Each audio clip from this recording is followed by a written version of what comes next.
Hello everybody, welcome to our channel, our health and wellness. So today we are going to discuss about health awareness part 2.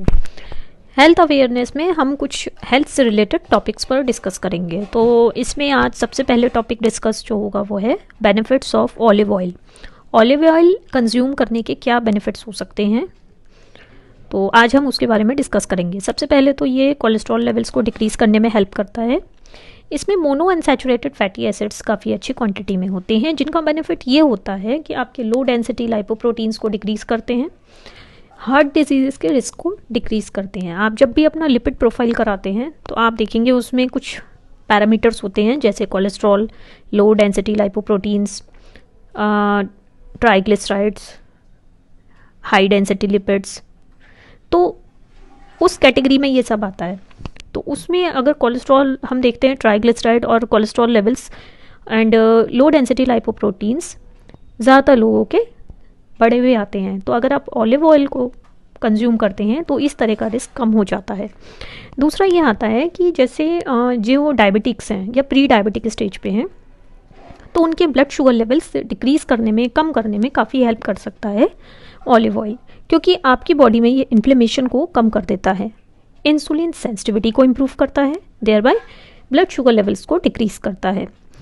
Next benefit आता है कि इसमें antioxidants अच्छी quantity में होते हैं, जो आपके बॉडी में जो सेल्स हैं उनमें ऑक्सीडेटिव डैमेज को कम करता है।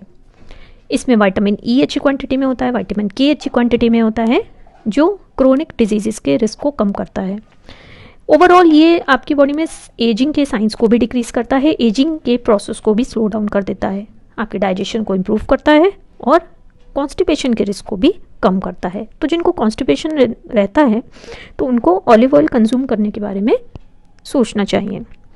नेक्स्ट आता है फूड्स फॉर गुड स्लीप। अच्छी नींद के लिए कौन से फूड्स को कंज्यूम करना चाहिए? तो अच्छी नींद के लिए आपको ऐसे फूड्स को कंज्यूम करना चाहिए जो मेलेटोनिन लेवल्स को बढ़ाते हैं, जैसे कैमोमाइल टी या फिर ओमेगा 3 फैटी एसिड्स या फिर जायफल। इस तरह की चीज़ें आपको अच्छी नींद लाने में मदद कर सकती हैं। नेक्स्ट आता है एक टॉपिक जो फ्रीक्वेंटली हमारे माइंड में आता है कि स्ट्रेस कोलेस्ट्रॉल लेवल्स को कैसे बढ़ाता है।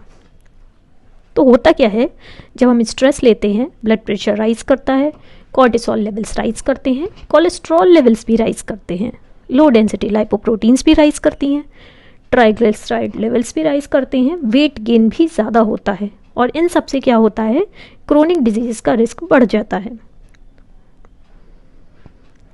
तो अगर आपका वेट ज़्यादा है, ब्लड प्रेशर ज़्यादा है, स्ट्रेस ज़्यादा है, या फिर अनहेल्दी फूड ज़्यादा कंज्यूम करते हैं, टोबैको रिलेटेड प्रोडक्ट्स ज़्यादा कंज्यूम करते हैं, अल्कोहल ज़्यादा कंज्यूम करते हैं, तो ये सब चीज़ें कोलेस्ट्रॉल लेवल्स को बढ़ा देती हैं। तो अब इसमें करना क्या चाहिए? सबसे पहले आपको स्ट्रेस कम करना पड़ेगा। कैसे कम करेंगे?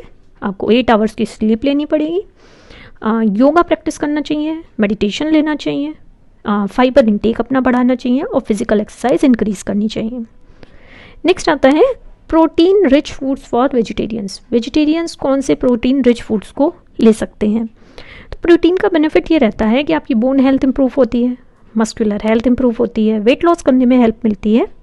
अब कौन से फूड्स हो सकते हैं? जैसे पीनट बटर हो जाता है, आपका राजमा हो जाता है जिनको हम किडनी बीन्स भी बोलते हैं, ग्राम हो जाता है चना, पनीर हो जाता है, पम्पकिन के सीड्स हो जाते हैं जिनका एडेड एडवांटेज रहता है कि वेट लॉस में भी हेल्प करते हैं, इम्यूनिटी लेवल्स को भी बढ़ाते हैं। सोयाबीन हो जाता है जो कि एक कंप्लीट सोर्स ऑफ प्रोटीन है, क्योंकि इसका बेनिफिट ये रहता है कि इसमें सारे ही इसेंशियल अमीनो एसिड्स होते हैं।